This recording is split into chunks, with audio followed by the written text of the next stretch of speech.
Yo, what up, Joey Cash? No Cap Media, Lights Coming Action Podcast.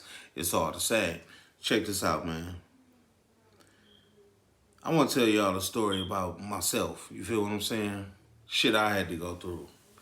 You know, if you didn't know, I had to go through a major heart surgery 4 years ago. And and I want to talk to y'all about the events leading up to this.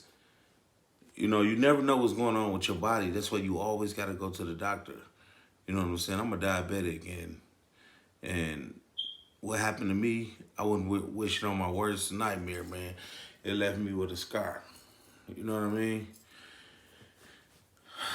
I'm gonna talk about this shit, man. The night where I noticed it, I was taking some Tylenol, and I thought it was a Tylenol, but it was one of those caffeine pills.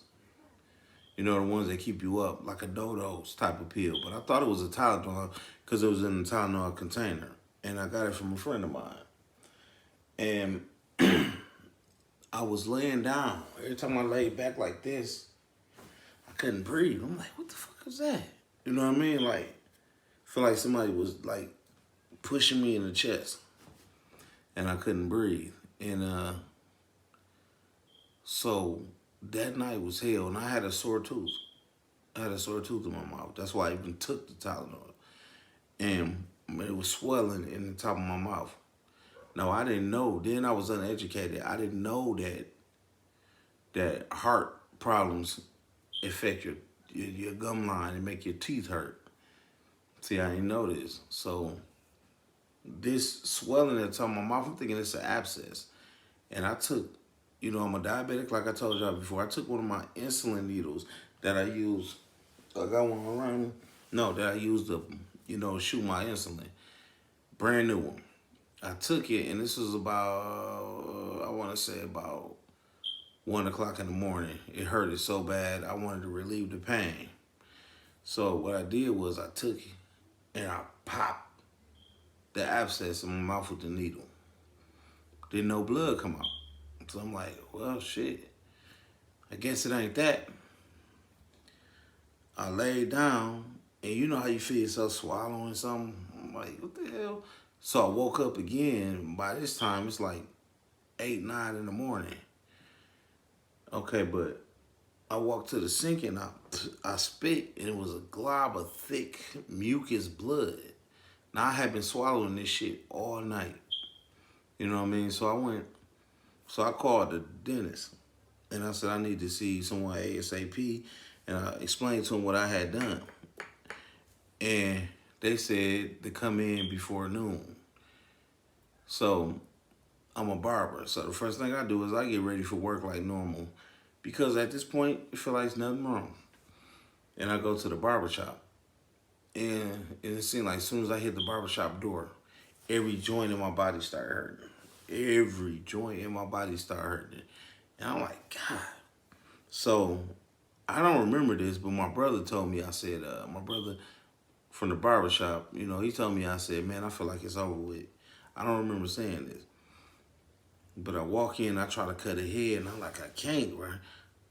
And I got this big hole in the top of my mouth, and I'm trying to hide it from everybody. And so I go out to the lobby, and I sit down, and I'm a grown man, down there, 280 pounds. I started crying. It hurted so bad, I started crying. And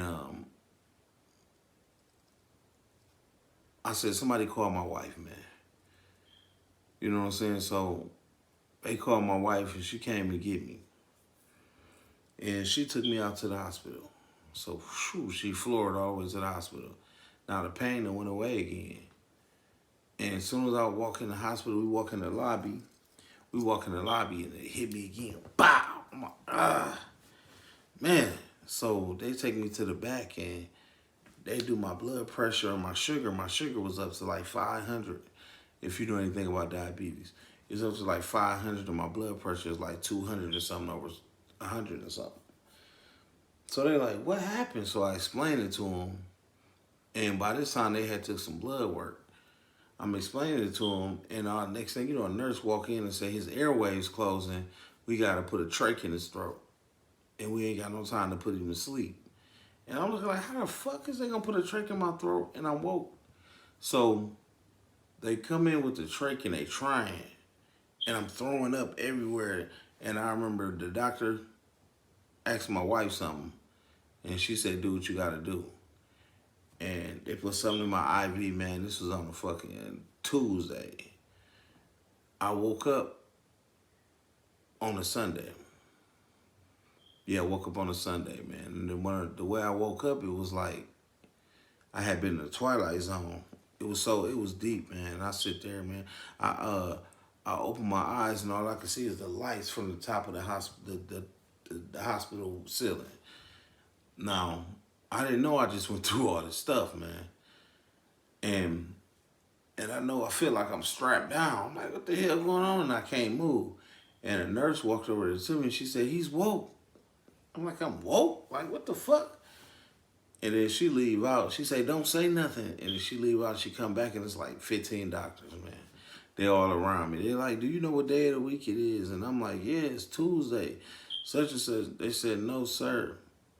I'm mumbling. I'm talking like that. They can understand what I'm saying, surprisingly, but I'm not supposed to be talking. So they tell me what day of the week it is, and then they telling me not to talk at the same time. And another doctor walk in. He say he got to sit there for 30 minutes. So they told me sit there and don't say anything for 30 minutes. So I'm like, wow, what is going on? I'm looking like side to side.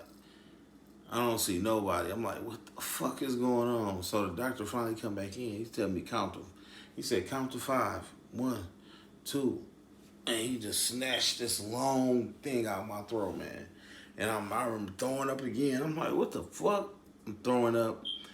And then they sit down here. I said, where my wife at? They said, she's at work. I'm like, oh, man, she didn't even have to work today. Like, in my mind, it's still Tuesday, even though they told me it wasn't. You know, I'm like, she didn't even have to work today. They said, yes, she did, sir. She told us to notify her if you woke up. I'm saying, if I woke up. They said, sir, you've been in a coma for 7 days. And I'm like, no way. They're like, this is another thing, man. What woke me up out of the coma is I was dreaming I was at a Boosie concert, right? And he was singing the song, I Just Want to Go Home. That woke me up, man. So Boosie, I feel like Boosie woke me up from the dead, man. So Boosie, if you ever see this video, thank you, man. And tag him in this video, man. Boosie, thank you, bro. You woke me up you woke me up from the dead, bro.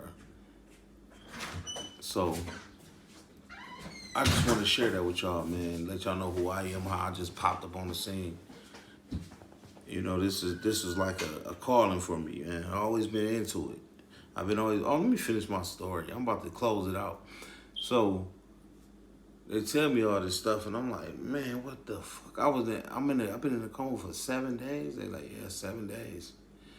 Like, you a strong guy. You're a very strong guy. We almost lost you.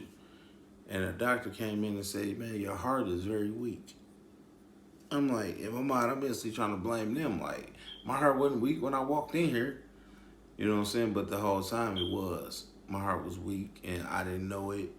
And I'm still living the life every day, just going by normal life. That's why you got to go get checked out. It's very important that you go get checked out. So with them telling me this, I'm thinking, it's cool. I'll be all right. I didn't understand heart failure. So I know I stayed in a hospital for about another 3 days. And I started swelling up before they let me out the hospital.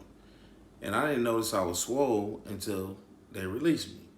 I go to put my shoes on. I had some Air Max 95s. I had some of them, and I couldn't fit them no more. I'm like, the fuck? And I look and I said, damn, my feet swole.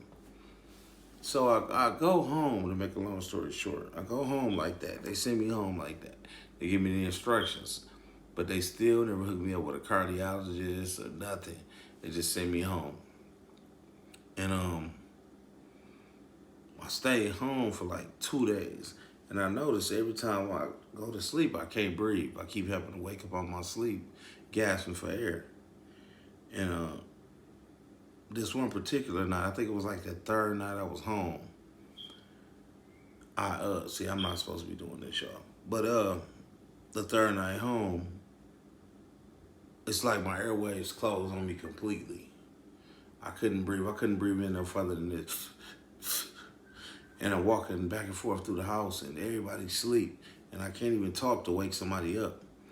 But my wife noticed what I was doing, and she said, "Would you lay down? You acting like one of them crazy people." All right. And she was asleep still, so she was talking in her sleep. Then I remember my daughter coming upstairs, and I can remember them standing in the doorway. They're like, "Mom, call the ambulance." So that's when she jumped up. They called the ambulance, right? I pass out. I'm on my way to the doctor in this ambulance, and I'm tearing the back of this motherfucker down because I can't breathe. And like, would you relax? Would you relax? I can't relax because I can't breathe, and it feel like it's taking an hour to get to the hospital, right? So I passed out, and when I woke up, it was another doctor again telling me what's wrong with me and this, that, and the third, and I have some kind of infection, and that was from the tooth. When I poked my mouth with the tooth, with the needle, and it poisoned my whole bloodstream. So they had me on an infectious disease floor and a heart floor. So time go on, and they telling me, "Listen, man, we need you to exercise. We need you to do this. We got to perform a quadruple bypass surgery on you." I'm like, wow. They said, "What you got going on is reversible." And it all came from the infection in my tooth. When I poked myself with that needle, I infected my whole body. And what your heart do, your heart is like it's a fighting tool, man.